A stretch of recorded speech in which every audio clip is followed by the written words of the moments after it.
Hey, ladies and gentlemen, this is Carmine Sabia for Explain America, and Nancy Pelosi just went out of her mind on live television. Trump has broken her. Before we get started, please make sure you like, comment, share, and subscribe. Those little things really help us out, and they help our channel continue to grow. Nancy Pelosi was in friendly territory. MSNBC, it does not get more friendly than that for a liberal, for a progressive, for a Democrat. For Nancy Pelosi, doesn't get more friendly than MSNBC. You are not going to find a place that's going to trigger you less as a progressive Democrat than MSNBC. And yet, she was triggered. Why? Well, because as she was lambasting President Trump, or former President Donald Trump, for his economy and job losses, anchor Katie Tur had the nerve to point out what we all know. Okay, he was dealing with a pandemic.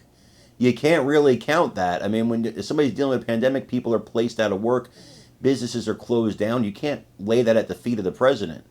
Pelosi snapped on her, called her a Trump apologist. Now, you don't get on MSNBC because you're a Trump apologist.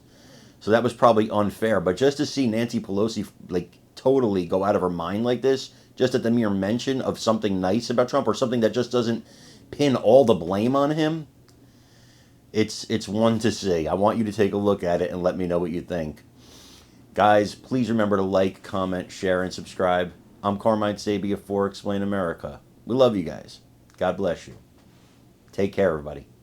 He would hear Donald Trump say, have someone executed, I guess more than once, he says in that interview, but he doesn't believe that he would ever do that. Do you think that that's, from your experience with Donald Trump, do you think it's obviously different from his experience, rational? Well, what do we care what Bill Barr says? What we care about is what the candidate for president of the United States says, and he says it with great bravado. He even says, if you beat up if you beat up the press, I will pay for your legal fees. So, again, those who care about the Constitution and who have studied all this have said, how can you say that a president can commit an illegal act and not be accountable for it because he's no longer president? Person could do whatever he wants to do and resign, and then he's free off the hook. So this is really, if this court doesn't rule in the right way, we have real concerns about our democracy and the three branches of government. And we have to take a look at term limits for the courts or something, but that's neither here nor there. Right now, it isn't what Bill Barr's interpretation is, if he thought he heard it or didn't hear it. What it's important is what Donald Trump has said. Donald Trump is a great threat to our democracy. What is a democracy? What are the pillars? What are the pillars? A free and independent press to tell the story of what's going on, to keep everybody informed of what people are saying and doing. That transparency is essential. An independent judiciary. An independent judiciary, when they're practically threatening on TV exposure of jurors in a trial of the president or any trial, and any of that. What is an independent judiciary? It's about free and fair elections. And what do they do but suppress the vote? So there's nothing in his performance, if that's the word we'll use, what he has done, that would indicate that he cares, prioritizes, or ever valued or did anything to support a democracy. And now on the ballot saying he should have immunity from whatever he might do. Really, I have sympathy and respect for everybody who votes. I'm just glad people vote. I know some of them will always reject those of us who may look different to them in leadership or the rest, and that's that.